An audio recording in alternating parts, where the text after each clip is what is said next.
We're going to make sorrel jam, but first we're going to put in delicious cranberries. We're just making standard cranberry sauce. That's 2 bags of cranberries, which is like 6 cups of cranberries with 2 cups of water and 2 cups of sugar. That's it. Next thing we need to do on this pot is make the sorrel. So I've got a bunch of hibiscus flowers here, sorrels I got from my buddy Ben, and I'm going to cook them up and make some jam. Just washed them off. Sweet bubbling goodness. Main thing I think with the cranberry sauce is keep it stirred.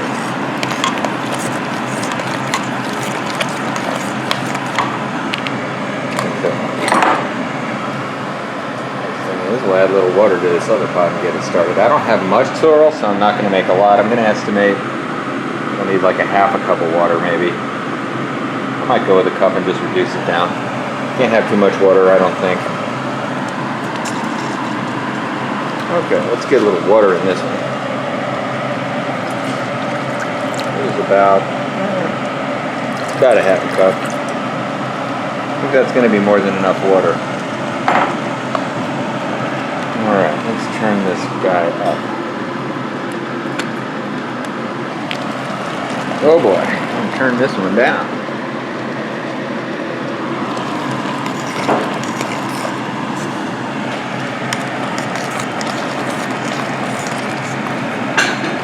We don't want it sputtering. I kind of put it halfway off the burner.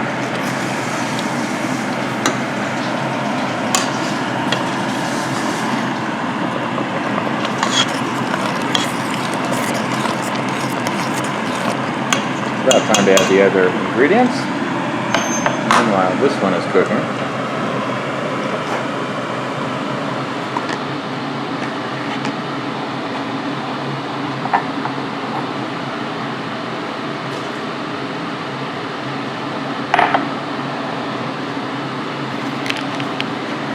Okay, time to add a little bit of nutmeg.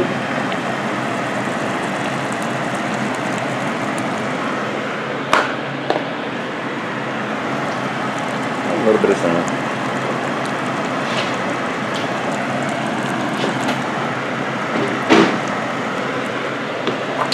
The orange. We almost forgot the orange. Okay, I'm going to wash this off and put this in now. Okay, Florida Special. Luckily we remembered. I almost forgot. Put in, I'm going to have to take this off a bit. Put in those navel oranges. Just stir it in. I turned down the heat a little bit. Now I'm just going to let it kind of simmer in. That's the whole recipe. Florida cranberry sauce. You simply add really oranges to the same thing we would have normally made. Okay, got one loam of sorrel. Let's process these. All you need to do is take off the petals. And then this part is the part with all the pectin. And there's still pectin in the leaves, though. I checked. I'll put the full flower in there. I'm going to go ahead and put the base of the flower in there too. I'll taste it just to make sure. Yeah, it tastes great. Okay. So you learn as you go.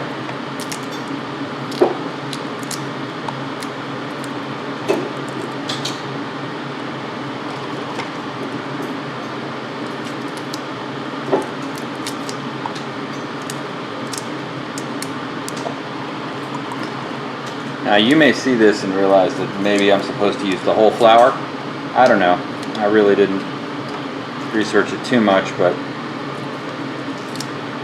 halfway I was thinking maybe I should have got some lemons or some mulberries. Lemon.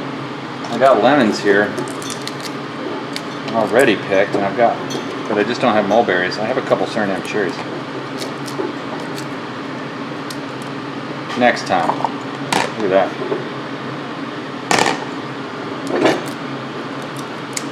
It's cool.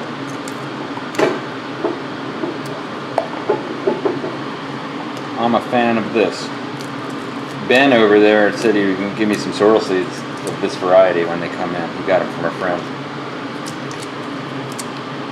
But of course they are available on the internet right now, so go look in the description if you want to get some. It's a little rinky dink.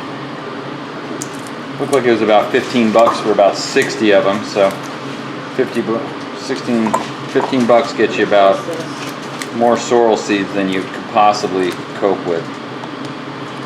Which is why you'll need a Mylar bag from seedsnow.com. Link is in the description. Go check it out, click on that thing, get some of those Mylar bags. I'm using them to keep all my red kale, microgreens, and all kinds of stuff fresh. Okay, hold on, we need to take a stir break. Jack and I were checking out the sorrel stem strength test earlier. Stirring the cranberry sauce. Yeah, I'm videotaping just a little bit of making this sorrel jam. Yeah, I put oranges in there, Jack. Now we're just peeling off the petals of these sorrel flowers. Oh, look, that one's real green on the inside. See what I mean? I'm just putting them in there. Look at that. Is that wild? Yeah. You want to eat one, don't you? And here's what I'm going to do. I'm going full in because I know there's pectin in the middle. I'm going with these little guys. I'm just going to chuck them in like that. Yeah. Okay, let's get these in the bubbling water. Okay, and this is why it's good to make both at once. Make efficient use of your time. This is just getting thicker and thicker and thicker. Looks incredible. Look at my sorrel remainders and all of the delicious flower petals. First ever for me. Oops, I took this off the water, but watch, I bet you it'll heat right back up. That's sugar water melted into water. Sugar melted into water. There we have it. Since it has the pectin already in it, we don't need to add anything, and we just kind of stir it.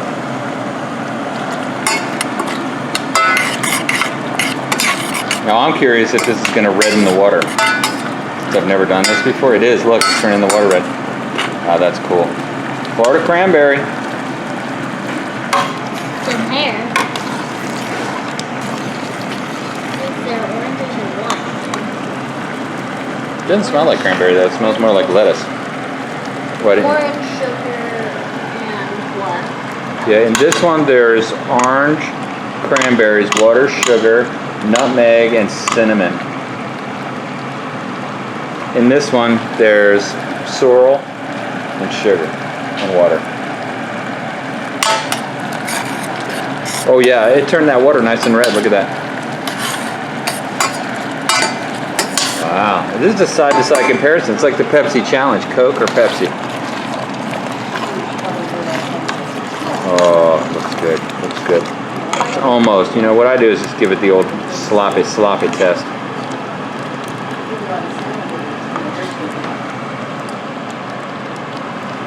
And it's starting to get almost thick enough.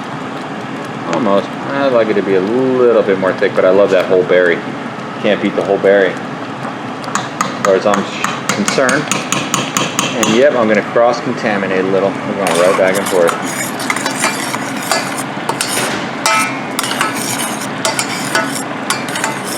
I'm halfway thinking of sending Jack into the backyard to reconnoiter some mulberries and some Suriname cherries to throw in this bad boy. Look at that bubbling goodness. My God. We've discovered something wonderful, folks.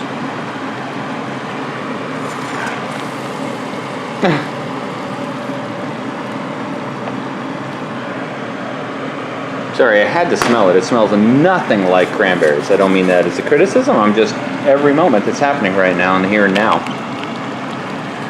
is an absolute discovery. Okay, so I am going to though, oh, I don't know, why not? A little bit of cinnamon, just a little, relax. And a little bit of nutmeg. Just a tiny little sprink. Just the tiniest of sprinks. Oh, now that smells quite wonderful. I just go nuts with those spices this time of year. I would. Okay.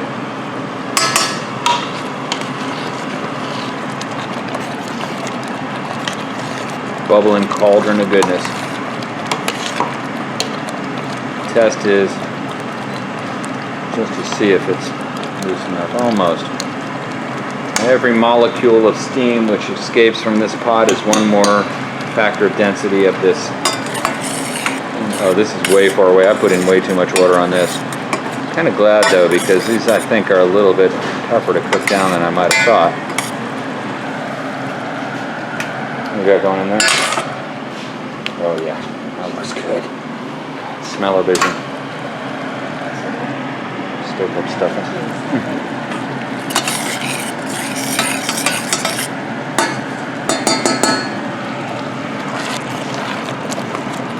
The first ever Eat Your Backyard Thanksgiving cook-a-thon.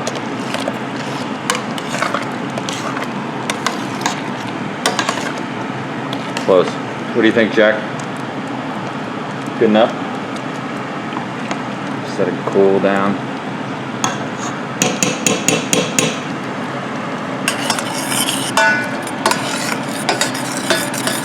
Let's simmer this. And this is definitely not jam ready. That's like water still.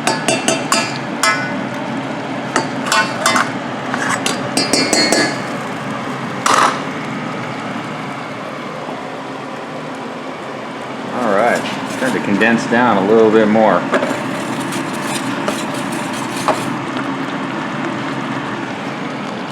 Cranberry is getting there too.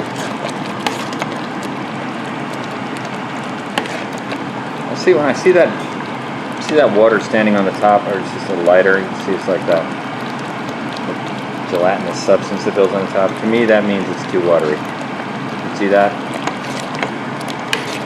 Stir it up and kind of get the general consistency. Too soupy.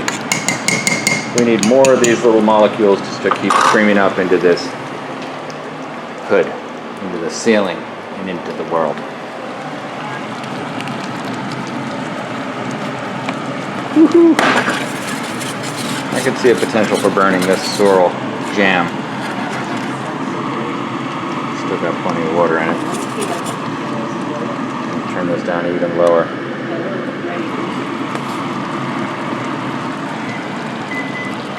Okay, so here's the finished product. Let's scoop it on in. Scoop it into the, try to not miss the, yeah, there you go. The dish.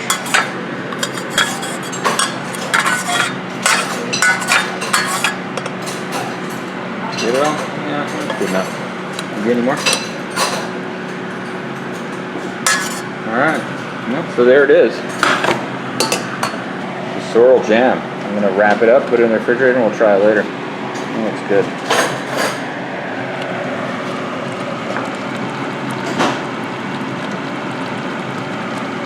If you have variations on a sorrel jam recipe, let me know. I'll let you know in a follow-up video how it was.